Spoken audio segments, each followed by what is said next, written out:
They laughed together when the world wasn't watching. They comforted each other when life became unbearable. But behind the smiles, there was a silence that hid heartbreak, pride, and regret. For years, Elton John kept the truth to himself about the bond he shared with Princess Diana and the pain that nearly broke them apart. Now he's finally ready to tell the story that changed both of their lives forever. The night they met. It was the summer of 1981, a year that would forever change British history. Prince Charles was preparing to marry a young nursery school assistant named Diana Spencer, and all of Britain was swept up in the fairy tale. But for Elton John, who is already one of the most famous musicians in the world, that year marked something far more personal, the beginning of a friendship that would change his life. By then, Elton had already become a familiar figure among the royals. The Queen Mother loved his music, and Princess Margaret, known for her rebellious streak, often invited him to intimate gatherings at Kensington Palace.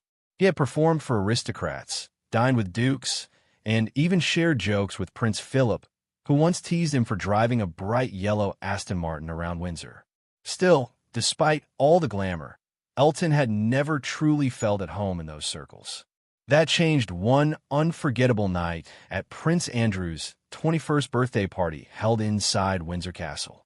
The ballroom glittered with chandeliers, jewels, and royal formality.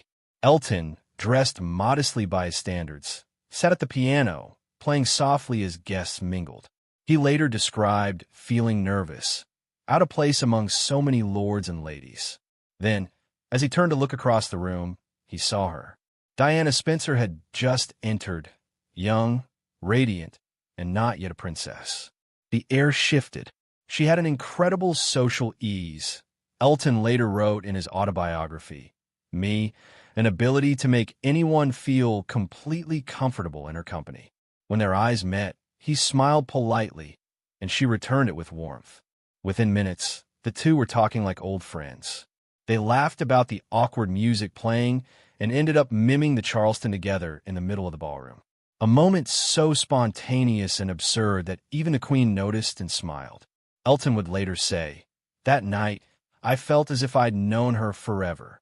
For Diana, that charm and humor were a lifeline. She was weeks away from marrying into a family that represented duty, structure, and silence. Her every move would soon be dissected by the press. For Elton, she was refreshingly real, unpretentious, quick-witted, and full of empathy. She was fabulous company, he remembered. The best inner guest, incredibly indiscreet, and a real gossip, but she cared deeply about people. From that night on, their bond deepened, both outsiders in their own worlds. He, a flamboyant musician, constantly under scrutiny for his sexuality. She, a woman about to lose her freedom to the royal institution. They saw each other's pain without judgment. That mutual understanding, born out of laughter on a dance floor, would turn into one of the most enduring friendships of the 20th century. Neither of them could have known that it would also end in unimaginable tragedy, and that one day Elton's voice would be the one to say goodbye for them both. A friendship tested by fame. Throughout the 1980s and early 1990s, Elton John and Princess Diana became inseparable in a way that very few people around them understood. Their lives were lived under constant flashbulbs. Yet behind the headlines was a friendship built on honesty and vulnerability. Whenever they appeared together, whether at charity galas, royal events, or music concerts, the cameras captured smiles and laughter. But what the public didn't see was the private compassion that held their bond together. Elton often said that Diana had a gift. She could make the most powerful people in the world feel at ease. Yet she herself rarely felt at peace. She was trapped between expectation and emotion, royalty and humanity. As the 1980s progressed, her marriage to Prince Charles grew colder. Rumors of affairs, distance, and despair filled the newspapers. Inside Kensington Palace, Diana was suffocating under the weight of royal formality. Elton understood that loneliness all too well. Behind his extravagant costumes and fame, he was fighting his own battles with addiction, self-doubt, and the burden of being constantly scrutinized. They recognized that pain in each other, and it forged an unspoken trust. Their friendship blossomed during these difficult years. Diana often attended Elton's charity events, especially those supporting AIDS awareness, a cause close to both their hearts. At a time when the stigma surrounding AIDS was at its peak, Diana defied royal protocol by visiting patients, shaking their hands, and embracing them without gloves. Elton once said that this single act changed the public perception of AIDS forever. It was the moment he realized just how fearless she truly was. She didn't care about image or gossip. She cared about people. There were lighter times, too. Diana had a mischievous sense of humor that matched Elton's perfectly. She loved teasing him about his flamboyant wardrobe, while he admired her ability to turn royal stiffness into charm. Elton recalled parties where she'd laugh uncontrollably at his jokes or roll her eyes at the snobbery of the aristocracy. But wherever they went, chaos followed. One evening at a private dinner party in London, both Richard Gere and Sylvester Stallone were guests, and both became infatuated with Diana. The situation quickly escalated into what Elton called a near-fist fight over her attention. She could bring Hollywood superstars to the verge of a punch-up, he later wrote. They were utterly bewitched. Yet, even as she drew crowds and admiration everywhere she went, Diana's private life remained heartbreaking. She struggled with bulimia, sleepless nights, and a feeling of being unloved. Elton would sometimes visit her simply to listen. No cameras, no audience, just two friends escaping the noise. But as fame grew, so did pressure. Diana's world became harder to navigate, filled with manipulation and palace politics. Elton worried about her constantly, knowing how fragile trust could be in that environment.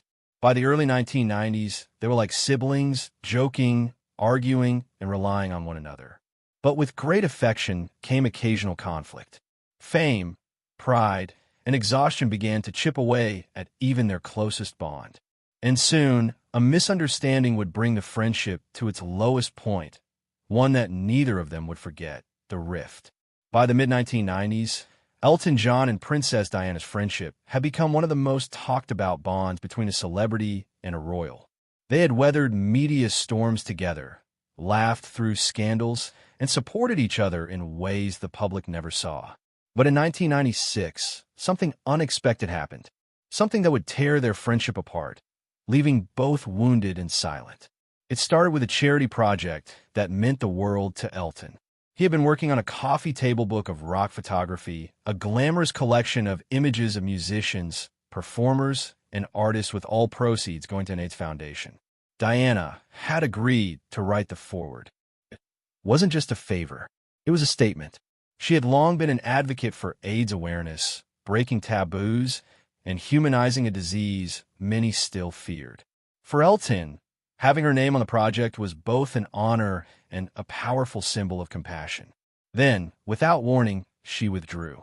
A letter arrived from Diana's office, polite but distant. She explained that she could no longer participate. The reason, as Elton later learned, was royal disapproval. Advisors from Buckingham Palace had objected to her involvement in a book that included photos of semi-nude male models. They didn't like the idea of a member of the royal family being associated with that kind of imagery, Elton recalled. To him, it felt like a betrayal, not from a princess, but from a friend he thought he could count on. On Larry King Live years later, Elton admitted, "I wasn't too happy, and I let her know that." He sent her a message expressing his disappointment. Diana, feeling cornered, responded with what he described as a tear letter. It was sharp, cold, and final. After that, there was silence. For months, it didn't speak. Elton said he felt deeply hurt, not because of her decision, but because of the distance that followed. Diana, meanwhile, was under enormous pressure. Her divorce from Prince Charles had just been finalized in August 1996. She had lost her royal title, her Royal Highness, and with it a piece of her identity. The press sounded her day and night, and the palace offered no comfort. Surrounded by people with conflicting agendas, she began to question who she could truly trust.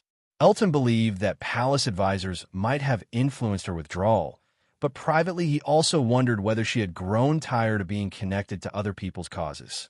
Whatever the reason, the damage was done.